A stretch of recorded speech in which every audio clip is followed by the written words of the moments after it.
सबसे ज़्यादा लाली भाजी का और रंजीत अंकल का, क्योंकि इन्होंने जब माँ बोली दिवस मनाया और वहाँ पे बुलाया तो इन्होंने मुझे जो मिड वेस्टर्न का लिटरेरी माहौल है और जो लिटरेरी कम्युनिटी है यहाँ की उसमें इन्वॉल्व किया। I am very grateful for that. क्योंकि मैं जब I I was born in California, तो मैं कैलिफोर्निया में ही रही, वहीं पढ़ी हुई। और कोविड जब हुआ शुरू तभी मैं Midwest I, so I got isolated right away कि आते ही कोविड हो गया। तो बहुत मैं ग्रेटफुल हूँ इन लोगों की कि इन्होंने इस कम्युनिटी से मेरी रूबरू कराया। और जो पहले बात हो रही थी हिंदी, उर्दू और पंजाबी, रंजीत अंकल कह रहे थे कि एक दूसरे को सप्लीमेंट करती हैं, और ऐसा मेरे बचपन में भी रहा। हालांकि उर्दू मैंने नहीं पढ़ी, पर हिंदी और पंजाबी और इंग्लिश मैंने तीनों पढ़ी। मैं इंग्लिश और पंजाबी में ज़्यादा लिखती हूँ जस्ट बिकॉज पंजाबी मेरी भाषा है और इंग्लिश भी मेरी भाषा है, क्योंकि मैं यहीं पे हाई स्कूल कॉलेज सब यहीं किया, तो दोनों भाषाएं मुझे अपनी लगती हैं। तो जो एक हिंदी के शायर ने किसी ने कहा है कि कविता अच्छी या बुरी नहीं होती, कविता अच्छी या बुरी नहीं होती, या होती है या नहीं होती। तो मैं छोटी हूँ, मेरा एक्सपीरियंस थोड़ा कम है कविता में, तो कहीं कलाम कोई अगर ना मिले सो फॉरगिव मी फॉर दैट।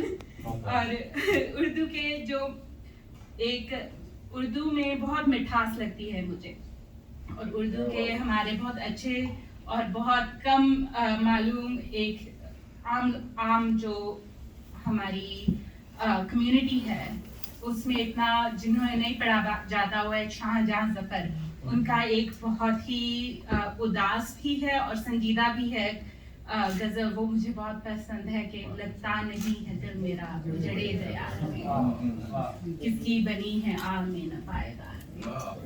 तो उन्हीं से इंस्पिरेशन, और पंजाबी के तो सुना चुके हैं आपको सब, भाई वीर सिंह की बहुत इंस्पिरेशन रही, और उनको पढ़ के ही मैंने लिखना सीखा है। कोई मेरी एजुकेशन अब हमारी किसी भी भाषा में मेरी एजुकेशन बहुत ज़्यादा नहीं है, मेरी एजुकेशन सारी इंग्लिश में है, पंजाबी में रही है 10th ग्रेड तक, और हिंदी में भी 10th ग्रेड तक, और बाकी किसी भाषा में मेरी है नहीं।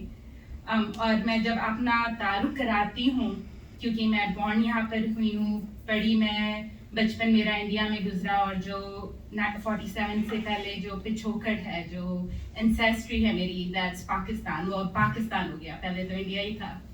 तो मैं अपना तारुफ ऐसे लिखती हूँ कि भारत पाक अमरीका, की भारत पाक अमरीका की सरहद पला रफीका, हाँ कुदरत दे वेड़े में वसदी, कोई सरकार सरहद नहीं जिसमें वसदी।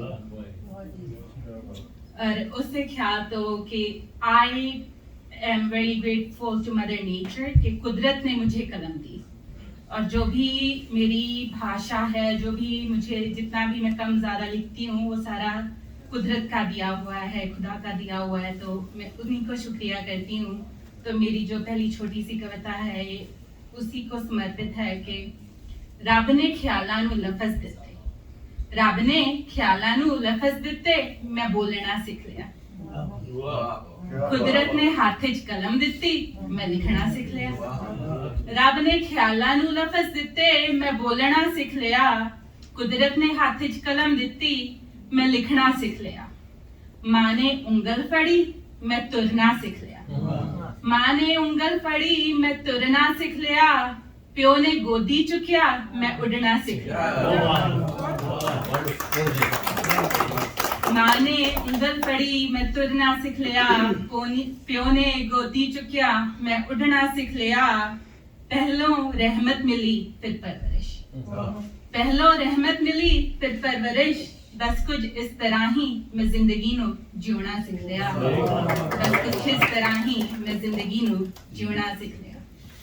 और मैं आज ही ताज़ा एक लिखी है कविता, तो मैं वो नाल सांझी करांगी। और ताज़ा इन्नी ताज़ा है कि मैं 4 बजे आने तो पहला लिखी है, तो ऐसे विच कोई भी रिफाइनमेंट हजे होई नहीं है। पहले तुसी भी सुन रहे हो सारे, खुशबू आ रही है। ਤੇ ਇਹ ਮੈਂ ਇੱਕ ਜਿੱਦਾਂ ਰਾਜਵੀਰ ਕਹਿ ਕੇ ਹਟੇ ਨੇ ਕਿ ਭਾਸ਼ਾ ਦੀ ਔਰ ਕਵੀ ਦੀ ਜਿਹੜੀ ਰਿਸਪੌਂਸਿਬਿਲਟੀ ਹੁੰਦੀ ਹੈ, ਇਟਸ ਦ ਟਰੂਥ, ਕਿ ਉਹਨਾਂ ਨੇ ਉਹ ਕਿੰਨੀ ਪਾਵਰ ਹੁੰਦੀ ਹੈ, ਕੀ ਰਿਸਪੌਂਸਿਬਿਲਟੀ ਹੁੰਦੀ ਹੈ ਉਹ ਕਲਮ ਦੀ, ਤੇ ਮੈਂ ਉਸੇ ਕਲਮ ਨੂੰ ਸਮਰਪਿਤ ਕੀਤੀ ਹੈ। ਤੇ ਇੱਕ ਖਿਆਲ ਤੋਂ ਕਵਿਤਾ ਉਪਜੀ ਹੈ ਕਿ ਅੱਜ ਕੱਲ੍ਹ ਅਸੀਂ ਪੈਨ ਲਿਖਦੇ ਹਾਂ, we type and it's printed, so we don't actually see the quill. ਕਲਮ ਹੁਣ ਅਸੀਂ ਹੱਥ ਵਿੱਚ ਬਹੁਤ ਘੱਟ ਪੜ੍ਹਦੇ ਹਾਂ, ਪਰ ਜਿਹੜੀ ਅਸਲ ਲਫ਼ਜ਼ ਹੈ ਕਲਮ ਔਰ ਜਿਹੜੀ ਅਸਲ ਕਲਮ ਹੈ ਉਹ ਕਾਨੇ ਤੋਂ ਜਿਹੜੀ ਪੁਰਾਣੇ ਜ਼ਮਾਨੇ 'ਚ ਬਣਾਈ ਜਾਂਦੀ ਸੀ, ਤੇ ਕਾਨੇ ਦਾ ਸਿਰਫ ਕਲਮ ਹੁੰਦਾ ਹੈ ਤਾਂ ਕਲਮ ਹੁੰਦੀ ਹੈ ਕਿ ਸਿਰ ਕਲਮ ਕਰਾ ਕੇ ਕਲਮ ਲਿਖਣਾ ਸਿੱਖਦੀ ਹੈ। पहियां तो राहां, राहां तो सड़कां, पहियां तो राहां, राहां तो सड़कां, सड़कां ते गड्डियां, पल्ले पुटके राही, आंदे जांदे सिपाही, पल्ले पुटके राही, आंदे जांदे सिपाही, स्कूले जांदे न्याणे, कम्मां काजां च रुझे सियाणे। किनारे तो तकदी हां मैं मनुखता दी आवाजाई, किनारे तो तकदी हां मैं मनुखता दी आवाजाई, हाँ मैं कुदरत च पनपदी होई काई, जिस तो काना बनदा, हाँ मैं कुदरत च पनपदी होई काई। एक दिन एक चली आई, एक दिन एक चली आई, नाने तो उन्हें पहचान कराई, एक दिन एक चली आई, नाने तो उन्हें पहचान कराई, ते कलम करके ले गई मैनू सिखण नू अखरकारी, अखरकारी जिसको खुशकटी कहते हैं। नाने तो पहचान कराई ते कलम करके ले गई मैनू सिखण नू अखरकारी। ना आधुनिक युग दे पेन दी निब, ना आधुनिक युग दे पेन दी निब, ना प्रिंटर दी शाही, सिर कलम करके कलम हुई हाँ मैं, सिर कलम करके कलम हुई हाँ मैं, क्योंकि वो लिखना चाहती सी सिर्फ ते सिर्फ सच्चाई। बहुत बहुत शुक्रिया ते मैं